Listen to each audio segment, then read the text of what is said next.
Olá, professor e colegas. Somos do grupo responsável por apresentar as 4 propriedades coligativas, que nada mais é. Propriedades coligativas é um conjunto de fenômenos físicos muito importante, tanto na ciência quanto para o nosso cotidiano.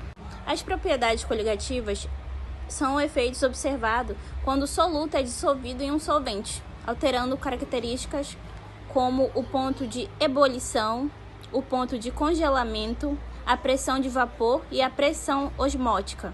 O mais interessante é que esses efeitos não dependem de um tipo de substância dissolvida, mas sim da quantidade de partículas presentes na solução. Esperamos que essa explicação ajude a entender melhor como a química está presente em detalhes, que muitas vezes passam despercebidos.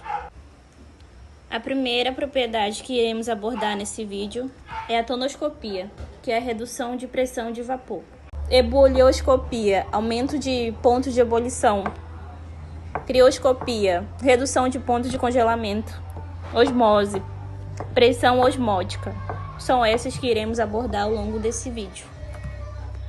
Olá, hoje eu vou falar para vocês sobre a crioscopia. Bom, você já percebeu que quando jogamos sal na estrada no inverno ou usamos anticongelante no carro, as coisas não congelam tão rapidamente? Então, isso acontece por causa de uma propriedade muito interessante chamada crioscopia, que faz com que o ponto de congelamento de uma substância mude quando um soluto é adicionado. Hoje, vamos explorar a crioscopia e entender como ela afeta o comportamento dos líquidos e em que situação ela é muito útil.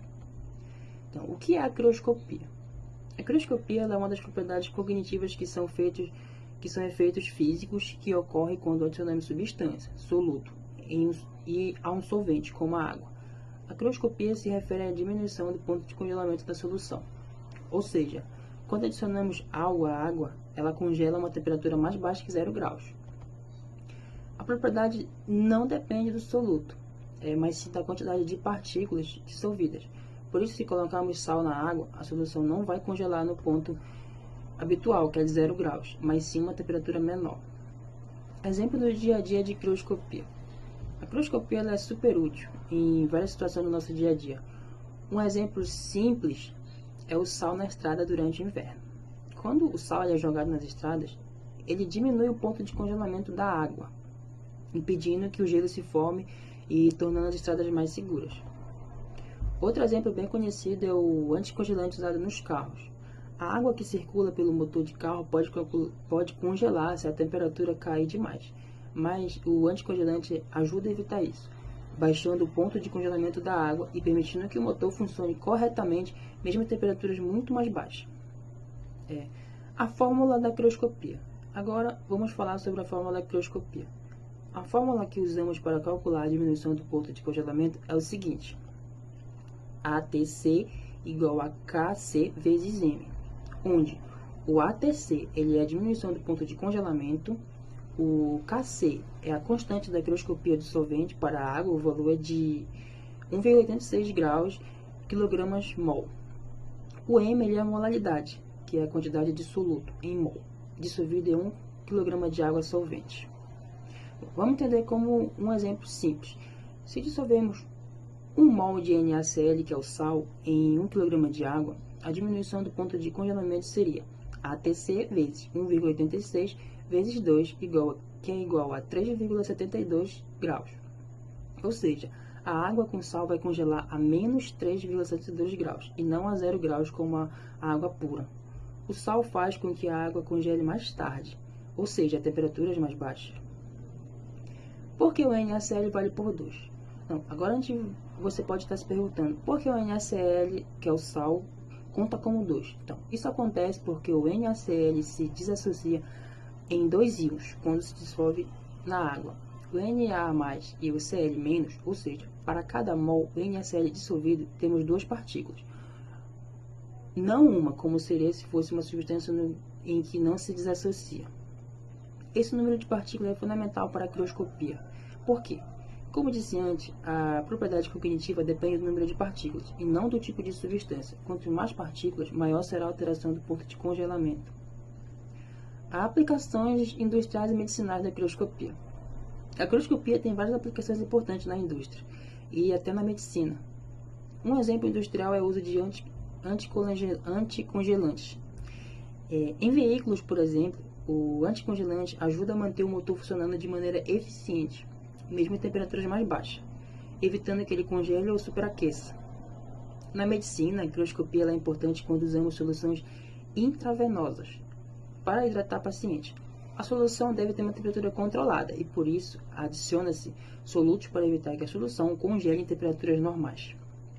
Outro exemplo interessante é o processo de conservação de alimentos, como frutas cristalizadas, onde o uso de açúcar ou sal ajuda a evitar que as frutas se formem em cristais de gelo, preservando a textura e o sabor do alimento. Um experimento prático que você pode fazer dessa casa é o seguinte: pegue 1 kg de água e uma colher de sal, que seria aproximadamente um molde NaCl. Coloque a água no congelador e anote a temperatura quando ela começar a congelar. Em seguida, adicione sal à água e mexa bem. Mexa bem mesmo. Coloque novamente no congelador e observe a nova temperatura de congelamento. O que você verá? Você verá que a água com sal vai congelar a uma temperatura muito mais baixa, mostrando na prática o que acabamos de aprender sobre o que é a crioscopia. E para concluir, como vimos, a crioscopia é uma propriedade cognitiva fundamental, que tem muitas aplicações práticas no nosso dia a dia e na indústria. Ela mostra como a adição de solutos pode alterar o comportamento dos solventes, seja em estradas no inverno, no funcionamento de carro ou na conservação de alimentos. A crioscopia ela está em ação. Espero que tenha aprendido algo novo sobre a crioscopia. Até mais.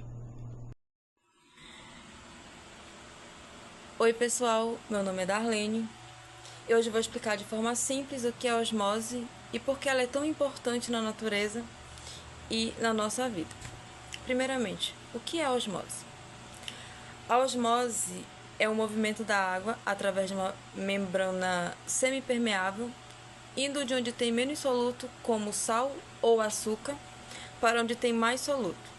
Isso acontece para equilibrar as concentrações dos dois lados.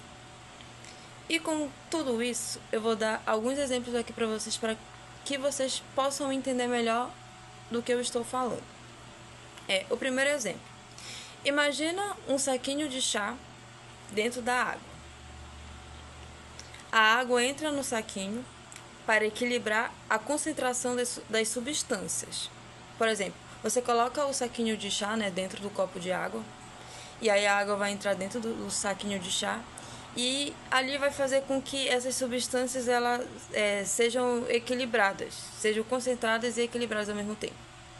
O outro exemplo no nosso corpo, a osmose ela é essencial para manter as células hidratadas. O que acontece? Por exemplo, quando a gente bebe água, ela passa no sangue, e depois para dentro das células de osmose. Outro exemplo. Nas plantas, a osmose ajuda a puxar a água do solo para as raízes. E sem isso, as plantas não iam conseguir sobreviver. Então, isso é muito importante e necessário para as plantas também. E uma curiosidade ou alerta sobre se uma célula for colocada em um lugar com muita água e pouco sal, ela pode inchar até estourar. Mas se estiver num lugar com muito sal, ela murcha. Então, é por isso que é muito importante o equilíbrio. E aí, eu pergunto a vocês, você já conheceu a osmose? Se vocês tinham alguma curiosidade, se vocês gostaram da minha explicação, fiquem à vontade, se quiserem compartilhar também. E é sobre isso.